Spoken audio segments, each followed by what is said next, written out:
My name is Margaret, and today I want to tell you a story that still fills my heart with a quiet kind of light whenever I think about it. It is the story of the day I sat on stage as an honored guest at my grandson's graduation, a day that gently reminded me that love, when given sincerely and patiently, does not fade or disappear. It lives on inside the people we've cared for. And sometimes life gives that love back in the most unexpected ways. These days, my life is slow and peaceful. I wake up early, not because I have to, but because my body has grown used to the rhythm of morning light. The sun doesn't rush into my room the way it does in movies.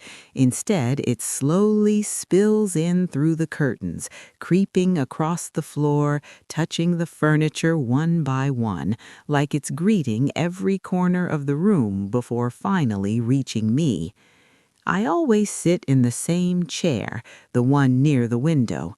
Its cushion has learned the shape of me over the years, and when I sit down, it feels like being gently held. I wrap my hands around a warm cup of tea, feeling the heat sink slowly into my fingers. My hands tremble sometimes now, but that doesn't bother me as much as it used to. Trembling hands can still hold love, they can still hold memories, and they can still hold on to the people who matter. And one of the brightest parts of my life has always been my grandson, Daniel. I remember the day he was born as clearly as if it had happened yesterday. He arrived into the world so small and delicate, wrapped tightly in a blanket that made him look like a little bundle of light.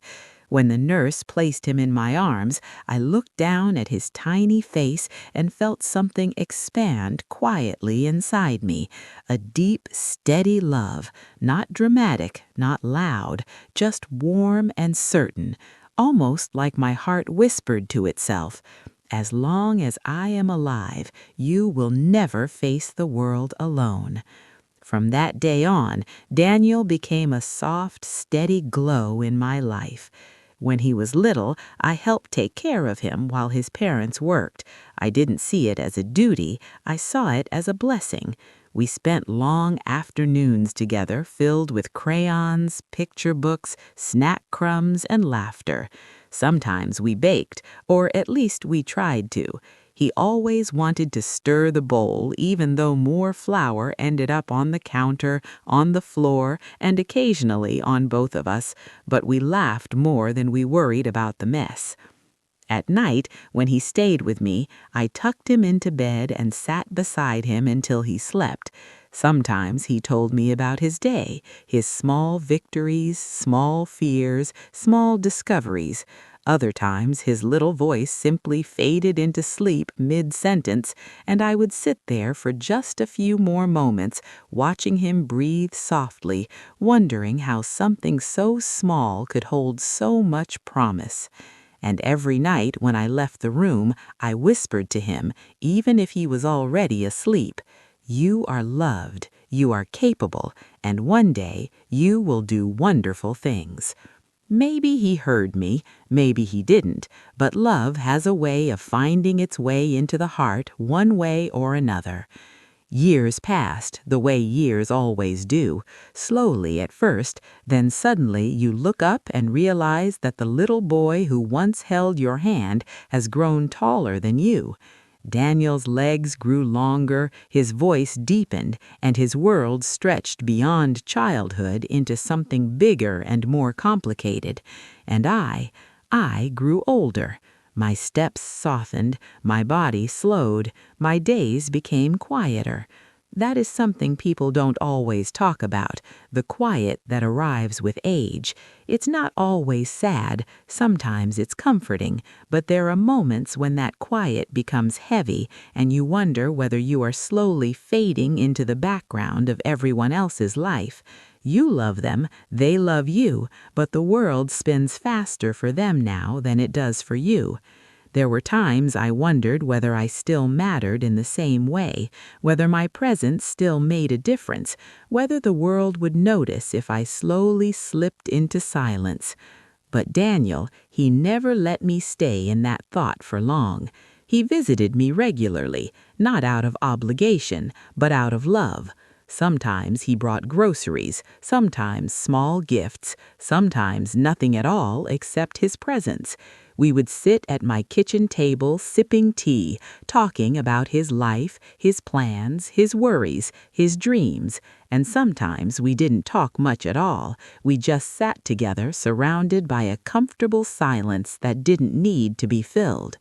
Then one afternoon he came over with a certain softness in his expression, a look that told me he had something on his mind, something meaningful.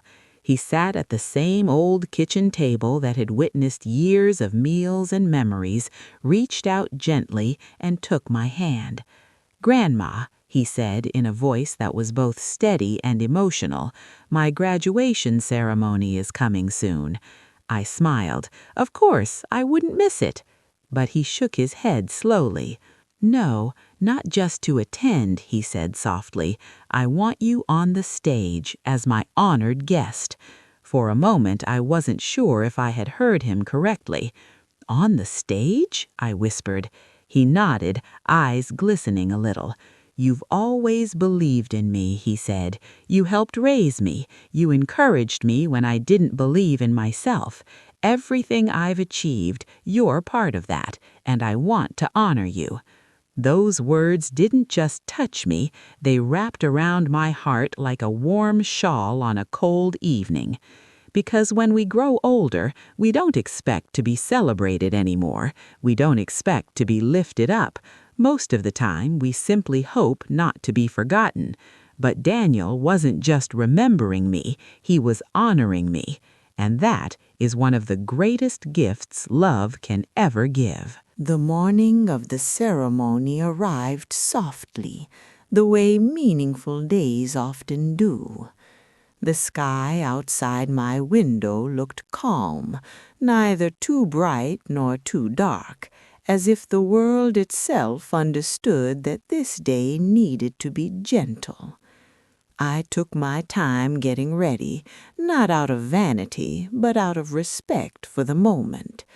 I chose my pale blue dress, the one that makes me feel calm, steady, and just a little bit braver than usual.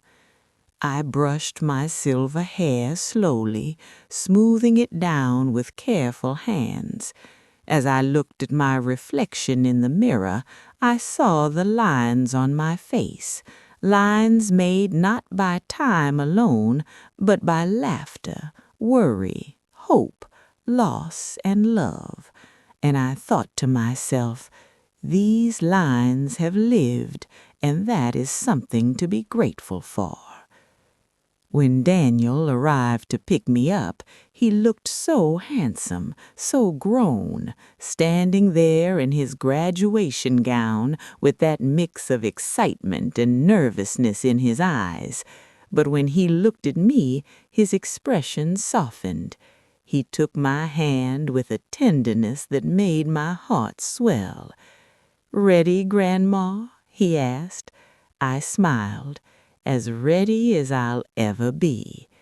He offered me his arm, and I leaned into it, not because I couldn't walk on my own, but because it felt good to be guided with such care. There was something deeply symbolic about that moment. Once upon a time, I had held his small hand to steady him. Now life had quietly turned the page, and he was steadying me. The graduation hall was already filling when we arrived. Families whispered softly to each other. Students gathered in groups, adjusting their gowns, sharing last-minute jokes, and trying to hide the emotions tugging at their hearts. The air was warm with anticipation and the faint scent of fresh flowers. I was guided carefully toward the stage, each step slow but steady, and then I saw it, a chair among the honored guests waiting for me. For a brief moment I felt my chest tighten, not with fear, but with gratitude.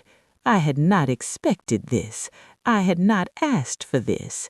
Yet here it was, love reflected back toward me in the form of honor.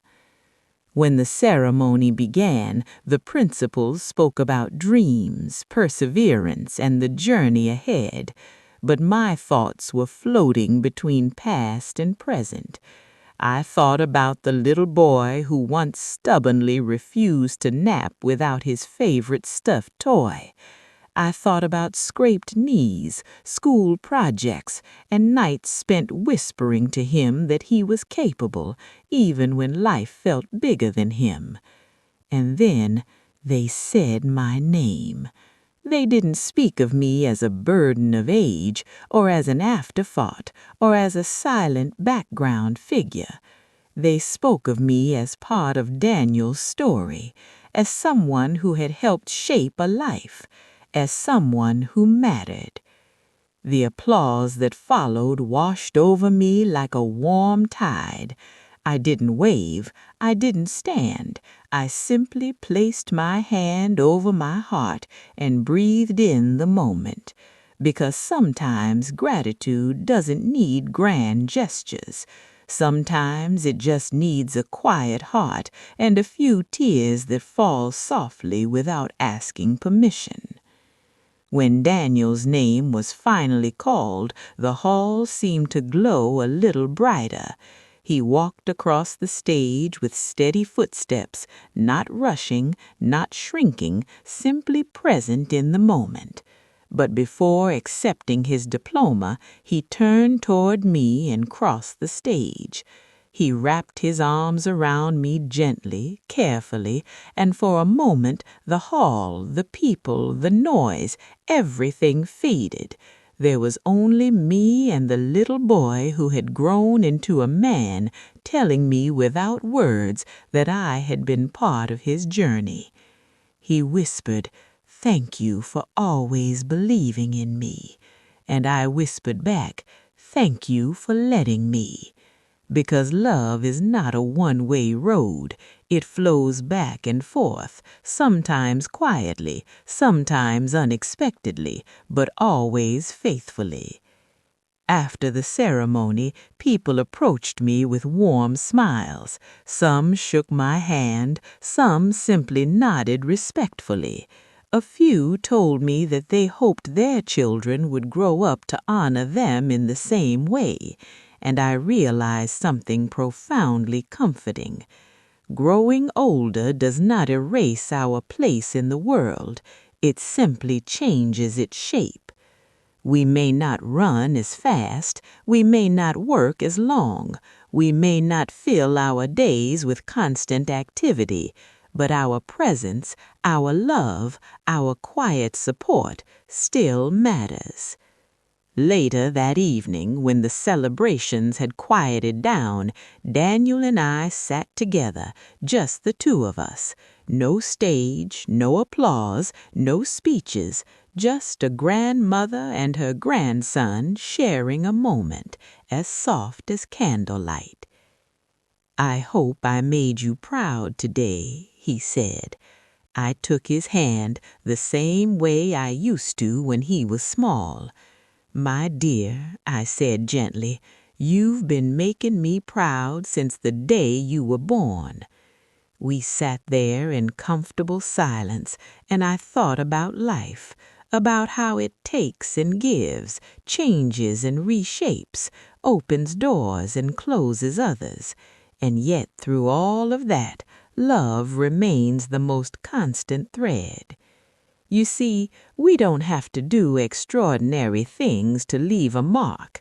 Sometimes simply being there, listening, comforting, guiding gently without force is enough to change a life.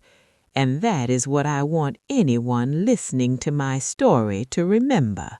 You matter, even when you feel unseen. Your presence echoes, even when you feel quiet. your love continues even when the world speeds ahead of you. One day, perhaps long after you've forgotten the little acts of kindness you once gave so freely, someone will stand in the light and say, "I am who I am today because someone loved me when it mattered most." And that, more than applause, titles, success, or recognition, is the greatest honor a heart can receive. So I carry that day with me, the day I sat on stage at my grandson's graduation, not as a grand achievement, but as a gentle reminder that love truly does come full circle. And whenever the world feels a little too quiet, I simply close my eyes and remember the warmth of that hug, the sound of applause, and the soft whisper of gratitude in Daniel's voice, and my heart feels full again.